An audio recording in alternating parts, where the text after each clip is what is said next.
like, I'm really happy for you because I know it hasn't been not the easiest journey, but I think as we've also shared a lot of like what are the struggles of working in a very dominant male environment, and what does that mean, and how do you find your voice? So I'm excited to ask you some questions about all of that. So yeah, I mean, part of the reason I got into real estate is it's because of you.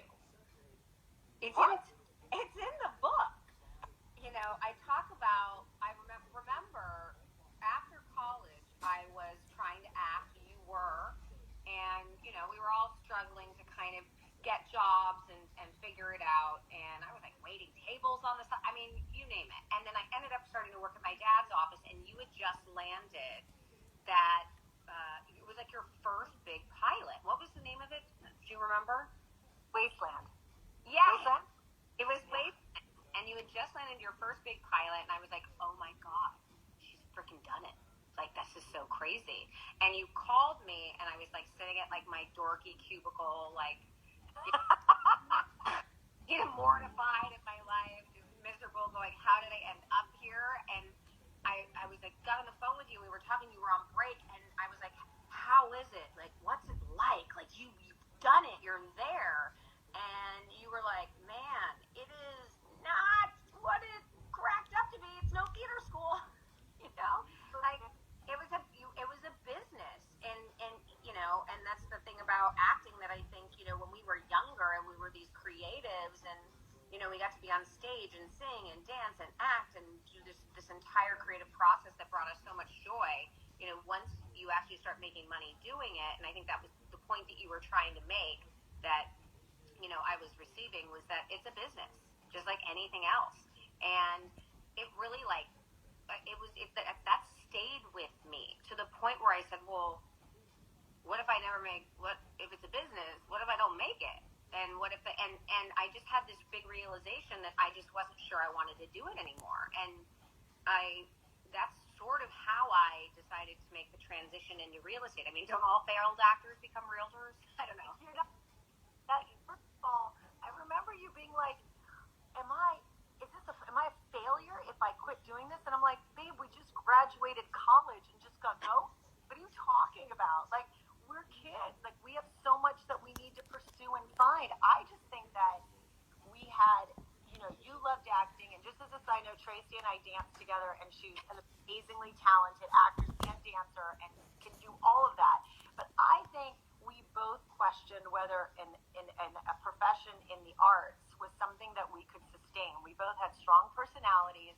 We both were people that really liked to kind of know what was coming and have a little bit of idea of like a sense of control over one's life. And I questioned it as well. I really did. I just, I feel like when you asked me that, I remember thinking, are you crazy? Like, if I didn't have it in me that I had to do it, I would have 100% chosen to do something that had a little more stability in my life. And, it's the thing about that is that, whether this creative field that you've been blessed enough to work in and talented enough and obviously driven enough to be able to do and sustain yourself for as many years as you've had, that spoke to me too. I mean, you were incredibly inspiring to me when I was, trying to figure it out. So being in, making the transition into real estate, I mean, it's still sales, right? You're still selling, as an actor, you're selling yourself every single day.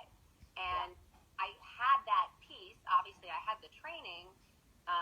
And so that part of it came a little bit more natural to me. But the rest of it was, a real journey of trying to figure out, I mean, what I was doing was potentially selling someone's greatest asset, and that's something that they just don't trust to anybody. And so as a young age and being in my 20s and trying to sort that out, how to gain the trust of this incredible network I had being born and raised in Los Angeles, I couldn't justify why I wasn't getting the deals. And I think it was because my ego was the size of the state of California.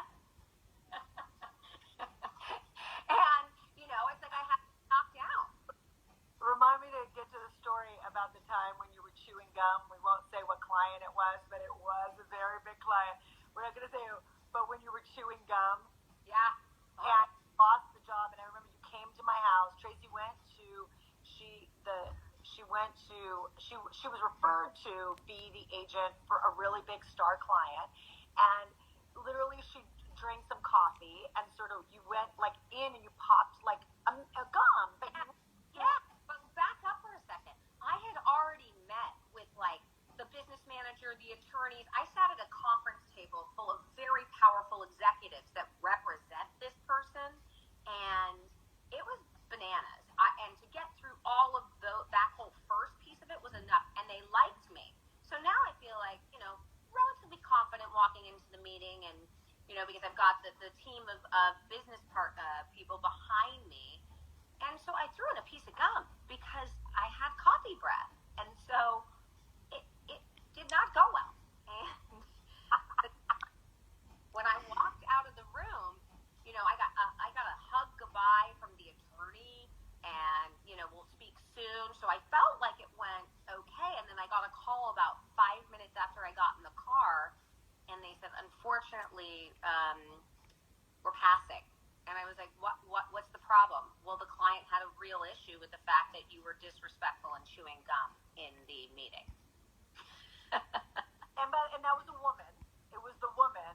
Yes, which was so interesting because it was just really interesting. I just remember you came over that day, and I started laughing because it was something that like you totally would have done, not thinking it was a big deal.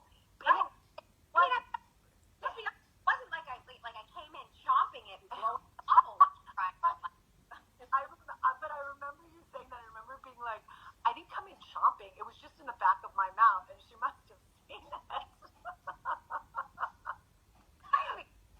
There's like 10 more stories like that. I forgot about that story. That really should have gone in the book, because that was the one time where it was like I was sitting across from a woman, and I play to females because that's what's authentic to me. And I talk a lot about that in the book. I think being a female, we have such an incredible power and an intuition that often, more times than not, particularly the younger generation coming into the business world, aren't utilizing enough. I think that's something that you probably have a pretty good sense of at this point in your life. I know I do.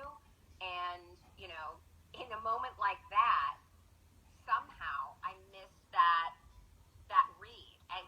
Maybe I was not as connected to my intuition, but I think it's just a huge piece of what you can sort of share in the 20 years that it took me to get to this place where I'm successful. I, take care of my 2 girls. We have a home. I'm writing a book, and we're talking about this power dynamic. And more often than not, I have to walk into a room full of powerful male egos all the time. And being able to own that room and feel confident when I walk in so that I can be reactive. And people always say, don't be reactive, right? Don't. Reading that, talking about that. Talk about that a little bit. So I really feel like, why the fuck not? Why wouldn't you be reactive? Reactive is you're experiencing something that someone is sitting across from you saying to you that isn't resonating for whatever reason, and why wouldn't you speak that? Why wouldn't you respond to that? Now, there's a difference between having that knee-jerk reaction and coming from emotion. I say use your emotion in your response, but don't let it drive the ship. Right. So that's like a trained thing that you have to learn how to do. So I talk in the book about practicing that on a daily basis. Like, a friend that you trust, maybe they say something that you don't necessarily agree with. Say that you don't agree with it. See what kind of response you get. Because more often than not, you're going to be fearful speaking up in a room, and you're going to, particularly in a room full of powerful executives that you might be, talking about a film you want to produce or star in with, and you've got to be able to grow. But you also have to be authentic, and you have to speak your truth. So it's a really fine line. But don't you think, let's just go back to college again. And so here's what I'm going to say about this, is that if I agree with you, but I do think a lot of it has to do with maturity as a woman. Because like our 20-something selves, or 18 or 19 at the time, like you and I remember like we went through, our going to college and having fun and drinking boys and and you have a memory, which is this embedded memory about me like sitting you down and being like, you have to stop drinking, you have to stop, you have to be careful who you're with, and you have to be careful, like, I feel like when you're immature, you don't know better, you don't know that part of owning that part of your feminine self, and a lot of it has to do with the fact that, like, obviously we're mothers, you know, um, we're married, we have families, you went through everything you've gone through, marriage, and now, like, that gives you the growth and the confidence to own yourself more, is all I want to say. Yeah, no, and I don't disagree with you, but we're in a different time now, and the generation, the millennials, Gen Z, like these young people that are coming up behind us have a very different view of life. We were raised to like sort it the hell out. Like, I had a job at 15 years old selling suits in the Northridge Mall. Like, you had Did you sell suits? Where did you sell suits? At the Northridge Mall at DJ's Clothing for Men, Sasha. Stop it! I was at Topanga selling yogurt and everything yogurt. Yeah, that was a hot spot to work, and I didn't get that job. I had to go sling men's suits. I mean, who was going to buy a man's suit from a 15-year-old girl? A lot of men, I'll tell you what. It was a commission-based job, and I killed it. Who, by the way, really was in love with Axl Rose and kind of wanted to be him.